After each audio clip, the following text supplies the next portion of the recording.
वो कहते हैं आप आए पार्लियामेंट में आकर बैठें, अच्छे बच्चों वाला किरदार अदा करें और हुकूमत की जो पॉलिसीज़ हैं उस पर कोई तनकीद करनी है तो पार्लियामान में करें।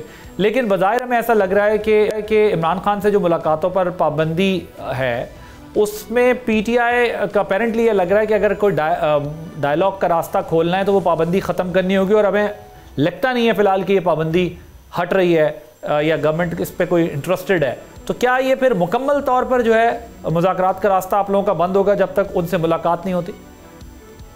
देखिए, बात यह है कि मैंने अभी पहली बात भी मेरे ख्याल में इनके ज़हन में जो इन्होंने मोहतरमा ने बात रखी हुई है कि मैंने ये कर देनी है, तो उन्होंने मेरी बात पूरी तरह सुनी नहीं।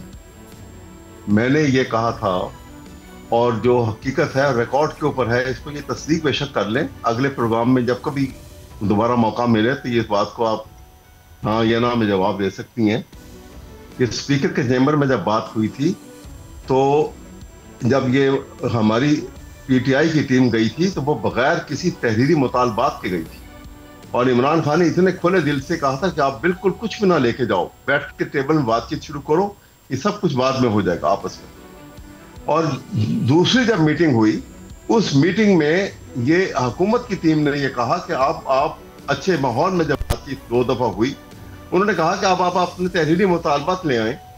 इसके ऊपर बात हुई कि ठीक है हम ले आते हैं, फिर आप कल हमारी एक मीटिंग कराएं और हम आ जाते हैं। उन्होंने कहा हाँ ये बात दुरुस्त है, आप कल मिलेंगे और मिल के आप मुतालबात ले आए।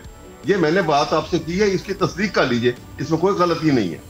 दूसरी बात, लेकिन अहमद साहब जब हुकूमत आप पे ये इल्ज़ाम लगाती है कि अगर आपके पास इतनी बड़ी जमात और उसके इतना बड़ा मैंडेट जो आपके ग्रुप को मिला था, पार्लिमानी पार्टी को मिला था, वो अपने तौर पर मुज़ाकरात में ये इख्तियार क्यों नहीं रखती थी कि किन पॉइंट्स पर इत्तेफाक किया जा सकता है या इख्तिलाफ किया जा सकता है? उसके लिए आपको सिर्फ लीडरशिप से क्यों करना था? और दूसरा एक और चीज़ भी कि रिटर्न, मैं एक मिनट साहब, फिर आपको रिटर्न देने में प्रॉब्लम क्या थी? अगर आप रिटर्न दे देते कि ठीक है हम ये करना चाहते हैं और ये नहीं करना चाहते, इसमें भी कोई मसला नहीं, बेशक आप अपनी मर्जी की बातें कर देते।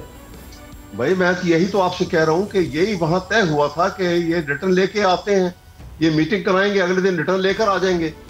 और इन्होंने हाँ की, रिकॉर्ड पे चेक कर लें कि ये हाँ की कि नहीं की इन्होंने।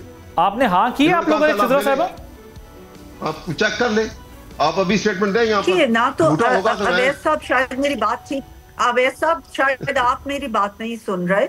मैंने इन चीजों को तो डिनाई नहीं किया, आपको बिल्कुल कहा कि रिटर्न लेके आए, आपको बिल्कुल कहा कि मुलाकात हो जाएगी, लेकिन आप लोग रिटर्न लेके आने की बजाय आप लोग वहां से भाग गए। असल में कहाँ भाग गए? टेबल से देखिए ना, भाग तो नहीं गए, फोरम से भाग गए। उसके बाद ही आए ना वापस। उसके बाद आपने आने के लिए हमें छोड़ा ही कुछ नहीं, आपने बुलाया ही नहीं। आपने वो मीटिंग करवा के बाद आना था, हमने लेके तहरीरी आपके पास, वो आपने अब तो हो जाएगी। लेकिन अहमद साहब बाद में हो जाती, देखिए अहमद साहब मुझे ये बताएं क्यों आप लोगों के लिए बन जाती है? अहमद साहब वो ये उनका ये ख्याल है कि आप लोग रिटर्न में ना दे के फिर अपनी बात से फिर जाते हैं, तो इस वजह से ये रिटर्न होना चाहिए था, क्योंकि उस जमाने में यही बात चलती रही ना। उसको ये बात, सवाल ये है कि वो मौका तो आने देते कि अगर वो फिर जाते तो फिर आप कहते कि फिर गए हैं।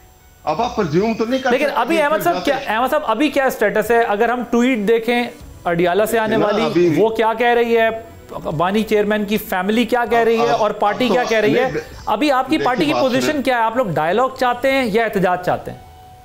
बिल्कुल, हम देखिए सवाल ये है कि ऑपोजिशन, जब आप सारे दरवाजे बंद करेंगे तो एहतजाज के अलावा और कोई रास्ता नहीं है।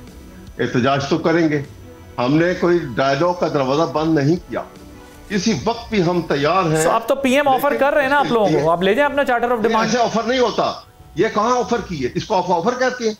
अगर हुकूमतें ऐसे ऑफर करने लगे तो कभी डायलॉग कभी ना हो। तो सर उन्होंने क्या आपको लिख के देना है कि आपके सारे केसेस माफ हो गए, आप डायलॉग कर लें? तरीका ये होता है, मैं इसलिए आपको मिसाल दी थी मैंने भुट्टो साहब, आपने इसलिए बड़ी मिसाल दी थी क्योंकि ये मिसाल जो है वो आपकी एक एलाइड पार्टी। शहबाज साहब को आप भुट्टो साहब से तशबीह दे रहे हैं कि इतना तो मान रहे हैं? प्राइम मिनिस्टर थे, मैं ये कह रहा हूँ कि वो प्राइम मिनिस्टर थे। अच्छा। और उन्होंने एज प्राइम मिनिस्टर इसको ऑफर किया था और फिर डायलॉग शुरू हुए थे बाकायदा तौर के ऊपर। लेकिन वो तरीके का, लेकिन मामलात तो सर फिर भी हल नहीं हुए थे ना अहमद साहब, मामलात तो फिर भी हल नहीं हुए थे। हल हो गए थे, सबको पता क्या हुआ था। आप देखिए, अगर इसी को स्ट्रेट रखें, मामलात तो पूरी तरह हल हो गए थे। कामयाब मुतालबात मुकम्मल होकर उनका ज्वाइंट कम्युनिके तक जो है वो शाया हो चुका था। फिर माशाल्लाह लग गया, वो अलग बात है। सब्सक्राइब करें और बेल दबाएं ताकि कोई खबर रह न जाए।